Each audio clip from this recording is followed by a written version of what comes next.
Welcome to today's episode of the Money Business Podcast. I'm Neal Regino. I'm Brian Weyman. Today, we're going to focus this episode on college planning.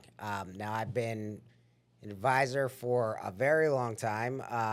And in general, when I see people that say, oh, my planner or my advisor did college planning for me, you see a lot of 529s, you see some life insurance, and that's really it. So we're lucky enough that Brian has focused a lot of his practice specifically around college planning, and he does it a lot differently than a lot of other advisors. So I'm just going to ask a couple of questions about it and let you talk about how your practice works, what you actually do with college planning, and maybe I'll learn something. I didn't focus it on purpose. I have like 19 nieces and nephews. Yeah. So it's kind of how it worked out. That makes It sense. kind of found me before I found it. So why don't you tell us a little bit that when do you actually start college planning? Yeah, the day the kid's born is the best time to start. Most people tend to procrastinate, and for obvious reasons. You have a child, you're raising a child, they're involved in 1,000 different things. College never really comes into the fruition of it till they start hitting that high school age. Mm-hmm. We look at it, there's all different levels, different phases. Most people don't seriously start to think twice about it until their son or daughter becomes a freshman. That's a little late. You need to jump on it sooner than later because it's a simple economics of it, right? It's the time value of money. It's the earlier you put the money away, the more interest you earned over the time. It actually costs you less money to save earlier than it would to start saving later. So the sooner the better. But most people tend to not get too serious about it until like 9th or 10th grade. It makes it harder. When ideally for the actual when they start applying and start figuring out how much money that they are going to receive or get for college or what they're going to have to pay, when does that really have to get done by? What's the deadline? As far as like applying? Yeah. So, the term, and you tell me what it is now, expected family contribution, when you're calculating that, I know the name's changed. Yes, it's now referred to as a student aid index number. Okay. Don't ask me why. Expected family contribution makes all the sense in the world. Student aid index number just makes it confusing. I think the first thing that people think of in terms of, financial aid and what they're going to get is, I think before you go down the road of understanding where your money needs to be, is understanding, what schools are your son or daughter looking at. Mm-hmm. The big mistake that we see is that people let their kids run wild on just picking whatever school they want, and they're like, oh, their dream school is this, but they want to look at this school and they like this school, and they just start applying. They get the stuff back, and then they see what the different packages are, and at the end of the day, you really understand it's like anything else. College is a return on investment, right? What we try to get them to focus on is we try to provide them the data that can compare different schools for whatever it is that student's trying to do. The number's like 24% of students change their major after their freshman year. Mm-hmm. It's almost over, like between the number of students that change their major and the number of students that leave that college after their freshman year, it's like 47% when you combine them. So it's like almost half of them don't do what they went there for. And they end up with this debt for nothing, right? They got some of the classes they can carry over, but they started down a path that puts them deeper in debt, and instead of getting out of school like the good old days when we used to get out of school in 4 years, the average is over 5.5 years. So what we're trying to do is we try to back them in and go, okay, let's pick a career path, and then let's look at the schools in that career path. And then what we'll do is we'll break down each school and show them if school A costs $80,000 and the students coming out of school A start at $60,000 a year and make $100,000 a year, and school B costs $40,000, but yet they're coming out at $70,000 a year and making $120,000 a year, where was the value in you paying so much more for the education when at the end of this all, they're making more money from the less known school for whatever the reason? And there's there's a ton of data out there that can actually show parents that, and that's kind of where we start before we get into what their financial aid packages look like. We start to look at the true cost of the school, and then from there we figure out the financial aid steps. That's great. You don't even want to get me started down this path of cost versus benefit on college. We could go on for hours, and you'd hear a lot of opinions on what I think. That's not the purpose of today. But as somebody who has I wouldn't disagree with what you're going to say. I also have just to say I have a brother who was a tradesman and never went to college and made more money than most people that were in our family and most people that are clients. So I have that path going as well, and you know that may be a path for a lot of people in this society. But um, I have a daughter who's going to be 2 years old in September, and I'm thinking about this stuff. So why don't you just explain? I've seen it. I've seen you work with my clients and seen the differentiator. But why don't you tell the audience what differentiates you, what your process looks like, how college planning really should be done? Because I think you do it very well, and I think you do it very different than most advisors in this industry. Well, I think the knee-jerk reaction to most advisors who don't really focus on that as a whole, you know, the knee-jerk reaction is they're going to just open up a 529 plan, which, that's not necessarily saying. I'm not saying that like that's, oh my God, that's a terrible idea. 529 plans can fit, right? But you're doing two things when you're doing that. Number one, you're putting money away and saying, my child's definitely going to college. My child's definitely going to, definitely going to use this money for school. Right now, they've changed the rules where you can get out of 529 plans without penalty, but there's a lot of moving parts. You have to keep it for 5 years. It goes by the date you put those dollars in versus the date you pulled it out. It's not like if you don't use your 529 plan for college, you can just pull the money out for no reason, right? And you know the rules are 10% penalty plus ordinary income tax on all the growth.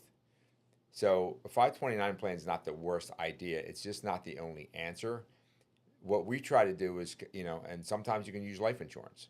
Life insurance cash value is a great place to save money for college. He asked me what my daughter has. She has a little bit of both. I put money in life insurance for her. I put money in a 529 plan for her. We have money in an account under my name that I know and she doesn't know, but in my head, that's college money that I've been saving just for if and when she decides to make the move. If she doesn't, I have an out to the whole thing.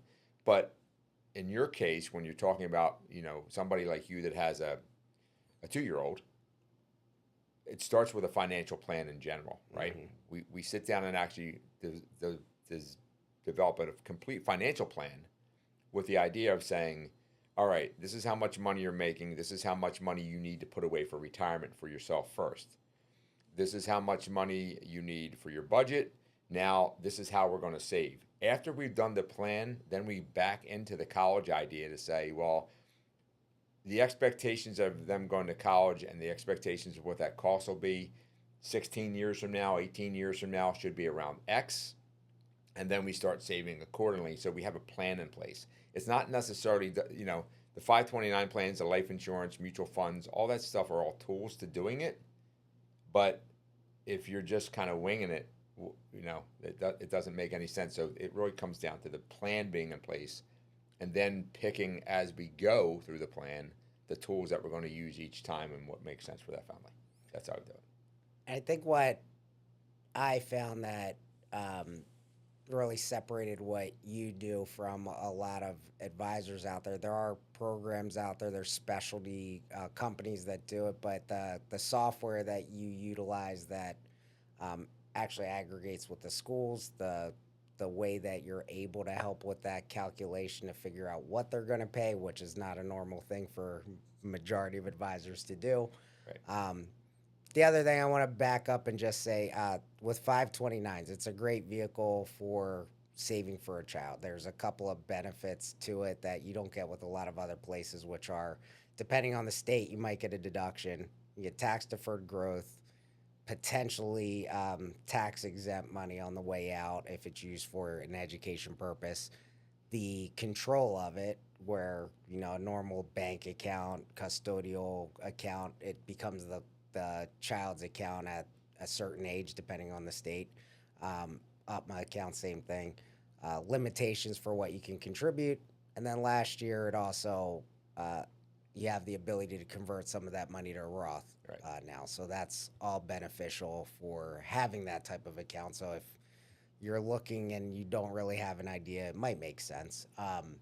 But then outside of that, obviously, there's a lot of other options. And there are a lot of different accounts you can open up for a child. But if you're specifically focused on college, what are the benefits? How does it affect your actual contribution? Now, one thing I do want to ask you about, so I get questions all the time. I get clients calling me in a panic, filling out that FAFSA form the day before the deadline, and they're like, "Where's all my money at? I need to go through all these accounts," and they're so confused on it. Um, First of all, what resources do they have, or do you offer for actually figuring that stuff out? Well, if they're already existing, what we're doing with our clients is, again, after we've developed the plan, we know where their money is, right? As they're getting closer and we did the school selections and where they're going to apply, we actually have all their data in the system already. Um, and we basically can just take that data, and they can't upload it or copy it, but they can basically follow the data we have, and it shows them exactly where it needs to be on the FAFSA.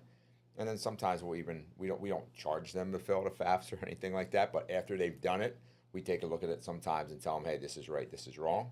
Um, but at the end of the day, by the time they get there, we already have that there. As far as resources they can use to fill it out, I mean, the FAFSA has gotten easier. Yeah.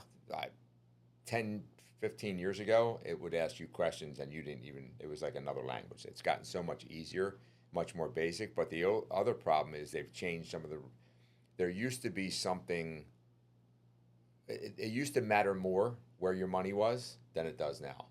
Because in the past, if you had your money in the right places, there were benefits to financial aid and you would get more.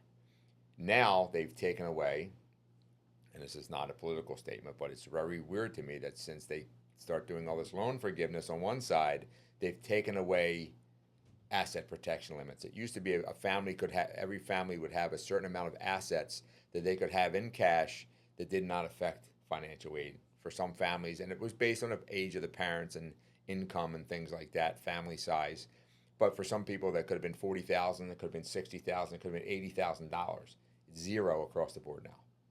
So that's kind of changed a little bit, which because of that, it makes it a little easier to fill out the FAFSA because it really doesn't matter where the money is, and it's pretty cut and dry. But we like to have all that data ready to go because of the plan we put together. Then it's kind of just like quick update of their account balances. That's all it is. What's the other financial aid form? The CSS profile. CSS profile. Yeah, that's for private schools. So let me ask you just for people out there that are thinking, I all the time, I'm not going to qualify for any money at a school. I make too much money. I have too much assets. Who should be looking at actually doing a strategy to pay for college as far as will I get outside of where the position is, but will I even get money? Is there a target that should be doing this type of? So, yes and no. So if you're looking, there's obviously an income level for anybody that's trying to get, Pell grants or any type of government grant or anything like that. If your income's low enough, you might qualify for that. But in my opinion, it doesn't matter how much money you make, you need to have a strategy.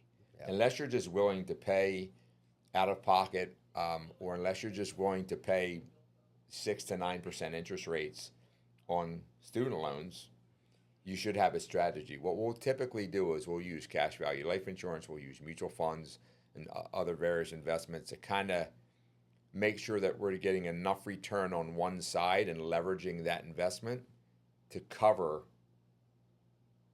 the amount of interest that you're paying, to kind of lower the interest. So in a lot of cases, we'll by the time a plan's done, we could be saving $60,000, $70,000 in interest if somebody were just basically paying it out of their bank account.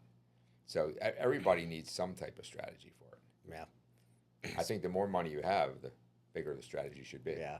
I have a a person that I know that's just working a job specifically to pay for college and will stop when the last kid is out of college, and that's their college plan. And Yeah, well, listen, most people don't realize, but college is one debt that you cannot clear in a bankruptcy.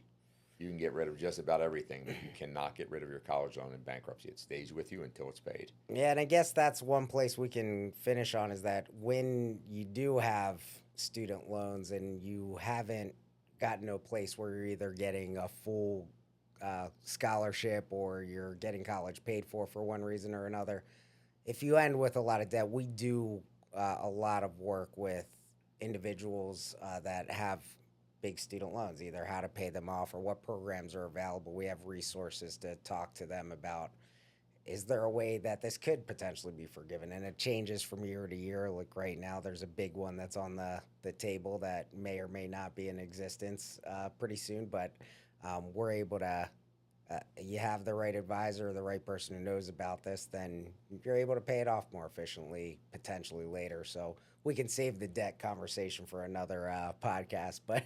Well, I'll just give you one final thing, too. There's always income-based repayment. Mm-hmm. And I'm sure you're familiar a little bit with about income-based repayment. But the very untechnical way to put it is, you make X number of dollars, and you can apply for income-based repayment. They're only going to make your payments based on what your income is when you get out. Mm-hmm. Sounds great, but it doesn't mean that the loan disappears. It's Yep. just stretching the loan out Yep. so that you're making it in payments that you can afford to make. The reason they're doing that is so that you don't default on the loan. Yep. But most college loans are based on a 10-year amortization.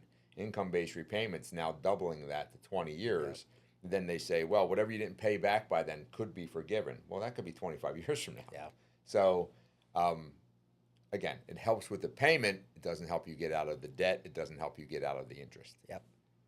So we can talk about the debt strategies in general at another time, but I appreciate you sharing this information. I use Brian personally for a lot of my resource when it comes to college planning. He's very knowledgeable, more knowledgeable than any advisor that I've met in this industry. So personally, I think that you're a great resource to have, and I like that I don't need to learn that side because I just say you need to talk to Brian. So 19 nieces and nephews makes you learn a lot about things you don't really know that you're going to learn about. So yeah. Well, thank you for joining us today, and we'll see you at the next one. thank you.